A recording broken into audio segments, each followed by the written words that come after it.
Alright, we got another dungeon walkthrough. This one is Temple of the Jade Serpent. I am playing Resto Shaman, but class shouldn't matter too much. This is just going to be an overview of all the important things in the dungeon, and starting off with our very first pull, we have the Waterspeakers, and we're probably going to double pull the Living Water, but I'll talk about that after. So the Waterspeaker, right there, he was just casting Tidal Burst. That's like the most important ability to interrupt from him, otherwise it will like wipe the entire group. And then the other thing that the water speakers do is just spam cast Hydrolance on random players, and you want to interrupt that as much as possible, but the Tidal Burst is definitely the most important thing. Next up, we have the Living Water, which he is going to spawn this big swirly that you need to stay out of, and then his most important ability is going to be this Tidal Surge, I believe it's called, or maybe it's something else, Tainted Ripple, and that's just going to apply, it's going to do like an initial heavy hit of damage to everybody, and then also apply a dispellable magic debuff that just does damage over time. There's two tricks. One thing is make sure you always dispel someone, so every time that ability goes off, I'm always looking to dispel one player at least. And then in addition to that, you can also line of sight the ability. So you can see the icon for Tainted Ripple right here next to his health bar, and then when that's getting close, I will just line of sight. So right here, we just walk around the corner, and then we don't get the debuff. The mage line of sighted it also, and then I can just dispel one player, and now we only have like, 2 or 3 players that have the debuff rather than 5. So just ways that you can reduce damage or not take the debuff helps a lot. So here another Tainted Ripple, and then we just dispel one player, and then we heal the others that we couldn't dispel. So... and then we go back to another water speaker here. I am just going to, like, since I'm a healer with an interrupt, I'm just going to make sure I interrupt all the tidal bursts, since that's the most important ability, and then the other DPS will just use their kicks for other things. Like right there, if I didn't interrupt that tidal burst, we didn't have a kick for it. So it's like one of those things where if you have a interrupt as a healer, you should generally just save it for like these really deadly casts, rather than just the random ones, until you're in higher keys, and then people usually are better about it. And then here is the really dangerous pack in Pugs, because, especially on Fortified, you have a Corrupted Living Water, and you have 2 of the Water Speakers. So a lot of the time what's going to happen is the Living Water is going to do a Tainted Ripple, hit everybody with the dot, and then somebody's just going to get, like, smacked by, one Hydrolance or a Tidal Burst, and then you're just kind of screwed, and you can't do anything about it because you just get one shot. So... again, I just focus one of them, I try to line of sight all the Tainted Ripples, and then I'm just going to interrupt the Tidal Burst on this one that I have focused. And then I just kind of pray that the other one gets interrupted properly. Other than that, we're just trying to keep everyone full HP as much as possible, and because of how far away the Living Water is, that's why I'm not line of sighting at the moment, because it's just kind of annoying to line of sight it, but here it's a little bit better because it's in range of me. And it looks like I will not be able to line of sight this. Oh, I was. Cool. Spell somebody. Also Grievous weak, so that doesn't help. Definitely end up falling behind. That was just a spiteful hit. Can't do anything about that. Get some mana back. And then we have the boss here, which the boss doesn't really do anything in particular. It pretty much is nearly 100% avoidable damage from this boss. So he is going to spam cast Hydrolance, and we just want to be interrupting that. So I usually just watch the other DPS and stuff, and then just interrupt when they've used all of theirs. And then the other ability that he's going to do is Wash Away, which it's going to combine with this that you're seeing right here, where all this water is like spritzing up from the ground, and that will kill you. Like the rogue got hit by it, and then I didn't have time to heal him up, and he died. So he's going to Wash Away, and the trick to avoiding all this water, because if you're standing in the water like the rogue just was again, you will die. So the trick to avoiding it is you count. So it's going to be 1, 2, 3, and then the water burst up. So you're going to see the water do it again in just a little bit. I'm going to clear first. 1, 2, 3, burst up. So you'll see the water kind of like pulse almost up, and then it does it 3 times, and then that's when it does the final burst. So if you're counting in your head 2 or 3, so 1, 2, 3, burst up. If you're on like 2 or 3, you shouldn't try to cross these like open spaces. You should just wait. So here again, wash away, 1, 2, 3, and then it bursts up. We watch which way it's going. We cross, and then 1, 2, 3, it bursts up, and then we cross. and then 1, 2, 3, it bursts, and we cross. So you just cross in between every, every time that the water goes up like that. And then the main trick is DPS having to deal with this ability, which they need to take out of the area while that's happening, and that's the same thing. You just wait until the water goes off, and then you go across. So 1, 2, 3. So either go right away like the mage did, or you go after. That's like your only two options. You can't go if you're too slow. You just need to wait until the water bursts up. 1, 2, 3. We wait, and then we cross, and here we can run extra far. 2, 3. Burst, and then we go, and we can cross twice if we have some kind of movement speed like there, just to get ahead. But that is the general idea, is you can just count to 3. There's also weak auras that you can get that will show like a progress bar pop up in the middle of your screen that'll tell you when the water will burst, so that's also an option if you don't want to sit there and have to like count it and stuff. So that's just the way that I do it, is I just count in my head usually 2, 3, and burst up. And that is how I avoid getting hit by that ability all the time.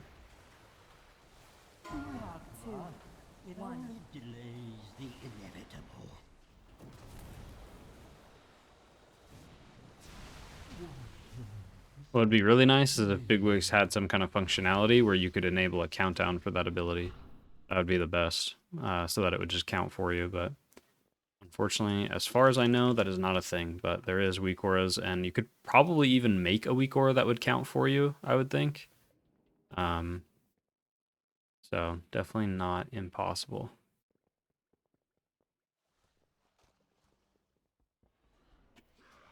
And then here we have the Haunting Sha, and we also have these 2 Pandarins. The 2 Pandarins are going to cast these dispellable debuffs. You can see one went on me and one went on the rogue. So you only have 1 dispel on most healers, so what you're going to have to do is heal one player and dispel the other. So always just dispel instantly, so as soon as I see these debuffs go out again, because usually one goes before the other, so it's on me, so I dispel myself instantly. And then now the other one's on the Druid, I can't dispel it, so I heal the Druid. And it does a lot of damage, especially as you get into higher keys.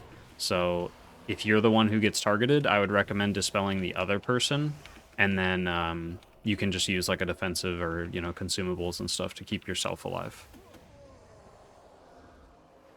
And then the Haunting Sha just cast a fear every like 10 seconds or something like that, 10 to 15 seconds, I think.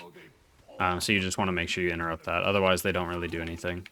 And then here we have the Lesser Sha and the Talking Fish. So the Lesser Sha, when they get low HP, they are going to explode, or I guess when they die, they're going to explode.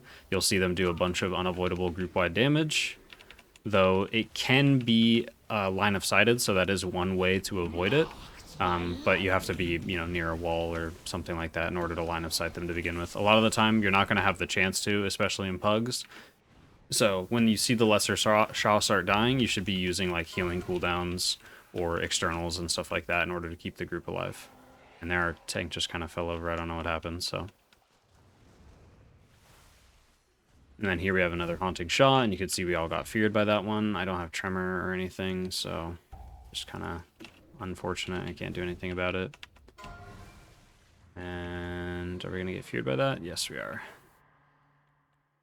And then the other mob in this pack is going to be the Songbird Queen, which does pretty much nothing except does this territorial display, which just creates like this zone around the bird. I'll show it next time it does it if we can live. I'm going to go ahead and press some cooldowns to stay alive because all those Sha were exploding and I was not ready for it. So the territorial display will just be this AoE circle, and it just does damage every few seconds if you're standing in it. So that's just something you're going to want to make sure you're not in whenever it's happening if you're melee.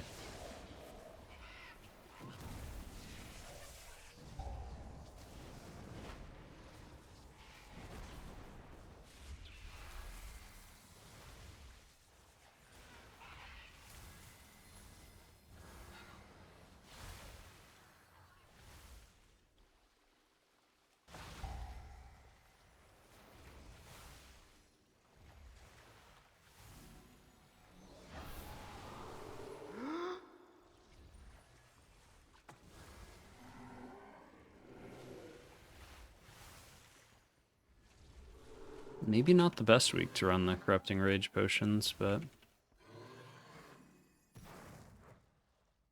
Alright, next pack we have 3 mobs, and they each do like a unique ability. So the Crybaby Hosen will just cast an Enrage ability, where if the cast goes through, he enrages and does increased damage. It's Fit of Rage, so you just want to make sure you kick that. Then the Nodding Tiger is going to jump to random targets in range and apply a bleed to them. You just want to make sure that player's full HP and stays full HP. And then also the Tiger is going to cast Catnap right there, and you just want one person to be on that to interrupt it when it goes off. Otherwise, he just sits there channeling like a heal on himself. And then lastly, the Golden Beetle applies a buff to himself that can either be purged or you can just DPS it. It's just like a dispel, like a purgeable shield on himself. And when the shield either breaks or is purged, he'll just do like a burst of damage to everybody in the group. So just want to make sure that the group's nice and full HP for that. You must destroy the source of the corruption. And then next up we have Lorewalker Stone Step and this boss. I'm going to try to get some mana first. So generally the way that this boss works is they both do the same exact thing, but you want to only attack one at a time. And then there's 2 main strategies to this boss. In order to kill it faster, you just swap at about 6 stacks of the debuff. So they're going to be stacking like you'll see like a buff stacking on them on their boss frames over here on the right. So you can see this little angry face. It's called Intensity. And as that stacks up, they do increased damage to the entire group. And so generally, most pugs will swap at about like 6 or 7. And that looks like what we're doing. The other strategy, if you're struggling healing this boss, is I would recommend swapping at 10. So you just do damage until this mob is at 10 stacks. And then what happens is the mob becomes immune to damage. You can't damage it anymore. But the trick is that it also doesn't deal damage anymore. So it fixes the problem of it being a very like healing intensive fight. Because like as of right now, you can see that it's very healing intensive. One way to combat this, if you're in a pug, is you can see this little angry face icon over one player. Right now, it is on me now. And the way you get it is whoever it's on, you just step on that player and it transfers to you instead. So like if someone else has this buff, you would just step on them and then it would give it to you. And basically what happens is whoever has this buff gets like a stacking. I'll show the tooltip right now and you can like pause it if you want to read it. But it just does a... like increasing damage and healing buff on yourself. So here you can see damage and healing increase by 25%, and it inflicts damage to you based on how many stacks you have. So generally in pugs, I'll just put this on myself by taking it, because it gives it to a random player at the start of the fight, and then I'll just make sure I get it by stepping on that player, and then it just helps you heal more effectively. Obviously it's best on like a damage dealer, and I think in like hierarchies, you probably want to bounce this around like 10 stacks. You swap it to somebody else. But if you just have it on yourself in a pug, it's really easy to keep yourself alive through like defensives and consumables and stuff like that. And then it just makes healing the fight a lot easier because you have this really big buff that allows you to heal more efficiently. So if you're struggling in pugs, those are the 2 options. Either tell your group to push the bosses to 10 stacks before swapping, or just pick up the little damage and healing increase debuff and just use that to your advantage. Alright, next up we have the, it looks like we pulled the Depraved Mistweaver and the Sha Touched Guardian. So the Mistweaver just needs to be kicked, and also she's going to apply this Touch of Ruin to people. You can see it on me right now on my frames. You want to Curse Dispel that. If you don't have a Curse Dispel, then what it'll do is I will let it cast this next time so that you can see it. So right now it's on the mage, you're going to see it cast. Nope, he Curse Dispelled himself. We have a bunch of Curse Dispels, so this may not end up happening, but we'll see. Mistweaver's going to die now, so she's not going to cast it. Okay, so the Shambling Infester, he just does a frontal ability. You should see it here in a moment if I don't die. Right here, Flames of Doubt, so you just want to avoid wherever that's facing. And then he also summons these Malformed Sha, which are just the exact same as the small Sha that we saw before. They just explode when they die, but he summons like endless waves of them as long as he's alive. So you want to make sure you kill him quickly, and then also just be ready for multiple waves of the small Sha, which can be very, very annoying. So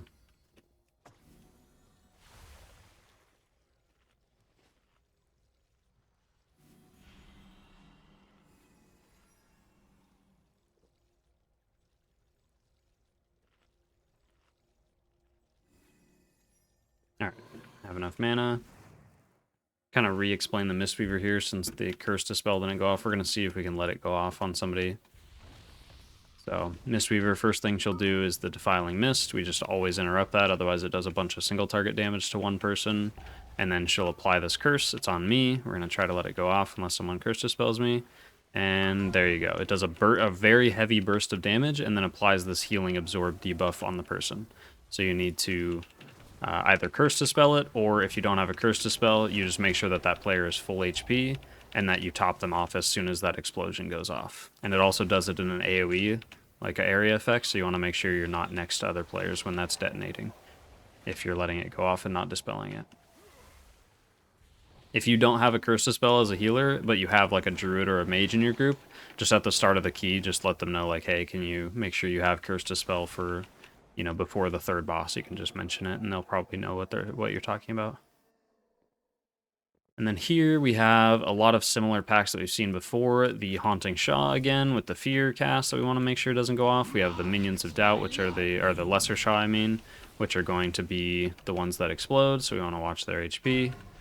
And then lastly, we have the Minions of Doubt, which these guys are just really big tank hitters. They don't do anything else besides just hit the tank very, very hard with the Dark Claw cast. So you want to make sure that you are aware of when they're casting that, and also use things like stuns and crowd controls just to help the tank survive if they're not doing too well. And we have this patrol with the Haunting Sha and the Lesser Sha, so we just make sure we interrupt the fear, and then also make sure that we are healing when these Lesser Sha die.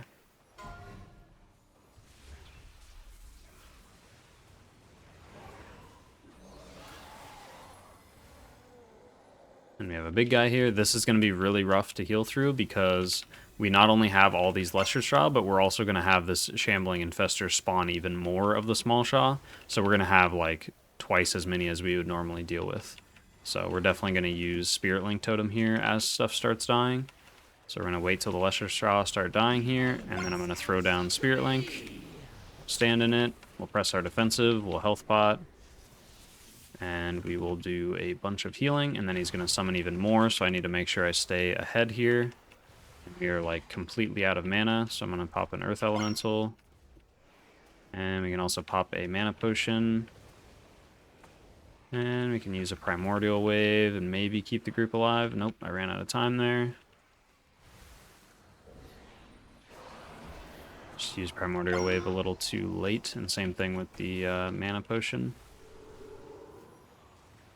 And we got even more of the Small Sha. This is why it's so annoying, is because he just keeps spawning more and more of them.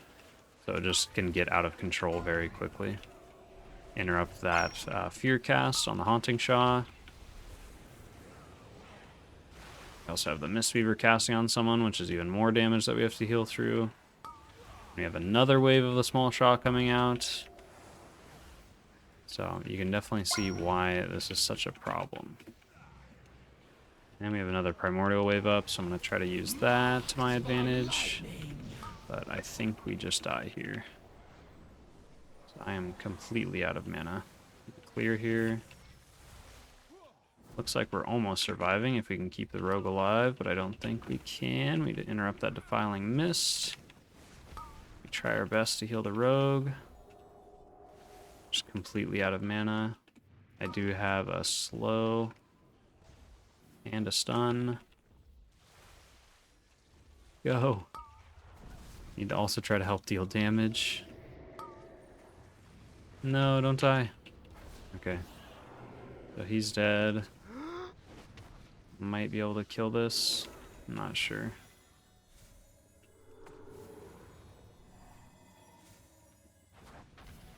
Use Spirit Walker's Grace and try to kind of kite him as we're hitting him.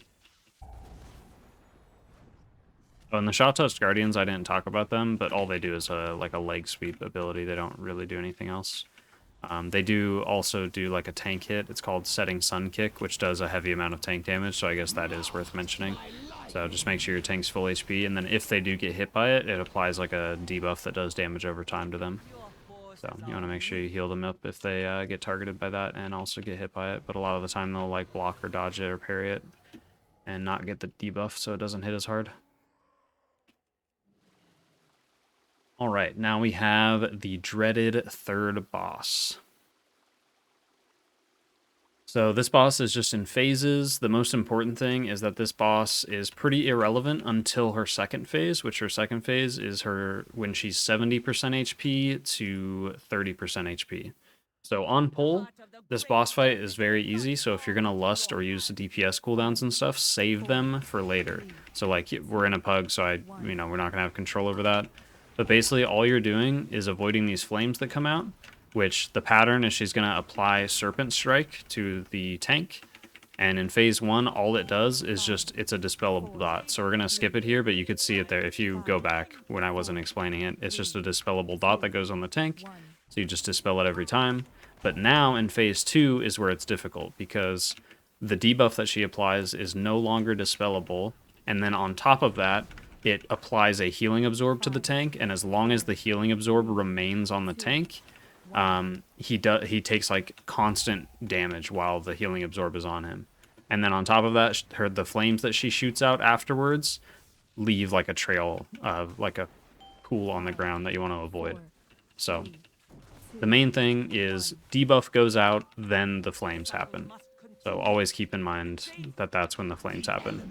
And then this third phase is super, super free. There's nothing difficult about it. It's literally just the boss will do the same like tank ability, but now it's dodgeable. It's just like a big frontal fire breath thing.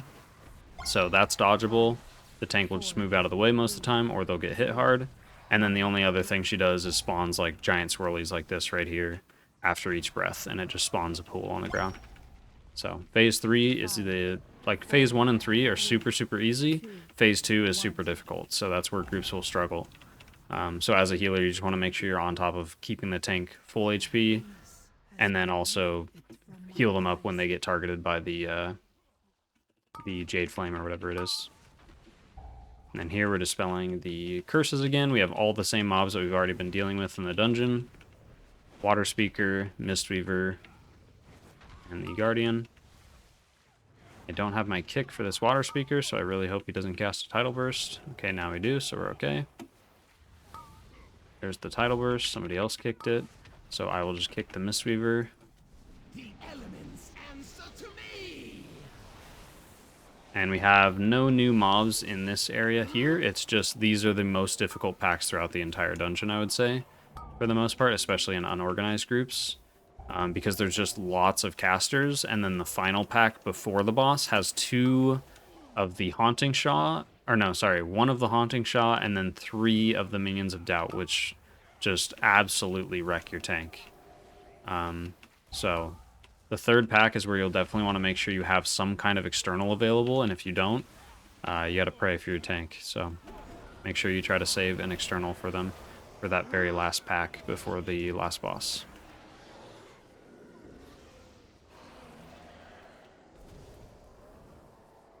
And then here we have a Mistweaver and 2 Waterspeakers, so it's like an incredible amount of interrupts to try to get. So we're going to interrupt that Tidal Burst. Going to decurse. And here we're just keeping everyone full HP because there's going to be a lot of damage that goes out because there's just no way that we can kick everything. So we use like a big healing cooldown here. And we help interrupt Tidal Burst. And then we can also use things like our stuns and stuff like that in order to keep the cast from going off, because there's lots and lots and lots of casts going off. Alright, now we have the last very difficult pack. Usually on fortified weeks, this is where you'd want to lust, but if you don't have it, just be very ready to keep a lot of healing on your tank. And the hardest part about this is what makes the pull so difficult is that there's a Shambling Infester in here, so that means you're having to avoid frontals, and also all the mini Sha are spawning at the same time. So it's like, not only do you have to keep the tank alive, but you also have to keep your group alive from when the little Sha start exploding, and they spawn constantly rather than just like one time or something. So it's very, very difficult. So we're going to start pre-using stuff here. I put a healing stream down. I'm going to put a healing tide down. I'm going to put a spirit link down as the tank starts getting low and starts like getting his HP wrecked. Put an earth elemental down just to help out, taunt anything off of him. There goes his purgatory. And he is dying rapidly, and so is everybody else. We use our personal, we use our health pots so that I don't have to heal Grievous off myself. And now I'm out of mana, so this stuff needs to start dying right now. I'm gonna go ahead and clear. And we have Primordial Wave, and then we are all good and we live. And then we're gonna jump out of the way of that frontal. And there we go. Struggling is finished. Now we hopefully kill this fast, and then I can get a quick drink, and then we do the last boss. So last boss is easiest when you have 2 dispels, which are done through having a warlock or a shadow priest, or being a priest yourself. So you either need a priest or a warlock to make this boss really easy, but otherwise he's going to apply these debuffs that you see right here. You need to dispel one instantly. It's very important that you dispel one instantly. And then you need to heal the other player that has it, and then dispel them as soon as their debuff, or as soon as you have your dispel back up and ready to go. Then the boss is going to go into this intermission here, where he's going to summon adds out of each of you. It summons the add like behind where you're facing, so away from you. So it's very important to try to stack up as a group if you can, and then summon all the adds kind of together. And then as soon as you're done killing the adds, he immediately applies more debuffs. I also need to clear, and I don't know where my clear is. There we go. And then again, we're dispelling instantly. So you saw there I dispelled myself instantly, and then I dispelled the rogue when I could. You can also use abilities like Cloak of Shadows and Diffuse Magic from monks, all that stuff to get rid of your own stacks and stuff like that. So very important to keep in mind, because it can be the difference maker. Because these debuffs on higher keys, especially on tyrannical weeks, just like are incredibly rough. Like this dungeon in a high key is near impossible without a way to double dispel with like priest or warlock, because warlocks can take the imp pet. So here we dispel rogue, or sorry, we dispel druid, and then the rogue cloaks, and that's what we ideally have happen. And then during this phase with the adds, your add will chase after you and then melee attack you. So you want to try to like stun it, slow it, and kite it away, but keep it grouped up. Like you want to keep them grouped up as much as possible. So you can see me kind of kiting it in a circle. Here I dispel druid, and then that way I can just heal myself. But yeah, kiting it in a circle or just making it to where you try to keep the adds as grouped up as possible will help make that intermission a lot easier too, because people will be taking quite a bit of damage. 3, 2, 1. And we put down Healing Tide, we dispel ourselves. Mage use Alter Time, so I don't have to heal him too much, but I do need to keep him alive. And then we dispel as soon as we can. We're like completely out of mana. So I'm just going to do some damage to the boss, and then we have one more set of dispels. And there we go. So that's the idea with that boss, is just you have to be really on top of dispelling as fast as you possibly can. As soon as the 2 debuffs go out, dispel one immediately, and then dispel the second one as soon as you possibly can. And that's the entire dungeon. So thank you so much for watching, and I will see you guys in the next one.